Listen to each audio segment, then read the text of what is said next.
एक गाय घास चरने के लिए एक जंगल में चली गई।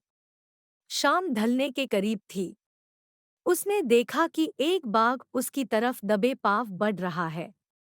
वह डर के मारे इधर-उधर भागने लगी। दौड़ते हुए गाय को सामने एक तालाब दिखाई दिया। घबराई हुई गाय उस तालाब के अंदर घुस गई। वह बाघ भी उसका पीछा करते हुए तालाब के अंदर घुस गया। उसमें पानी कम था और वह कीचड़ से भरा हुआ था। उन दोनों के बीच की दूरी काफी कम हुई थी, लेकिन अब वह कुछ नहीं कर पा रहे थे। वह गाय उस कीचड़ के अंदर धीरे-धीरे धंसने लगी। बाघ भी धीरे-धीरे कीचड़ के अंदर धंसने लगा। दोनों भी करीब-करीब गले तक उस कीचड़ के अंदर फंस गए। दोनों हिल भी नहीं पा रहे थे। गाय के करीब होने के बावजूद वह बाघ उसे पकड़ नहीं पा रहा था।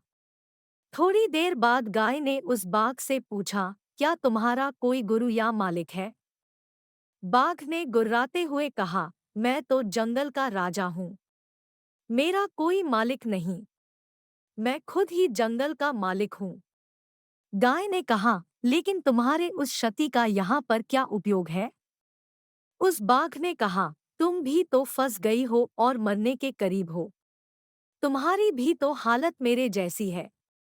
गाय ने मुस्कुराते हुए कहा, बिल्कुल नहीं। मेरा मालिक जब शाम को घर आएगा और मुझे वहां पर नहीं पाएगा तो वह ढूंढते हुए यहाँ जरूर आएगा और मुझे इस कीचड़ से निकालकर अपने घर ले जाएगा। तुम्हें कौन ले जाएगा? थोड़ी ही देर में सच में ही एक आदमी वहां पर आया और गाय को कीचड़ से निकालकर अपने घर ले गया।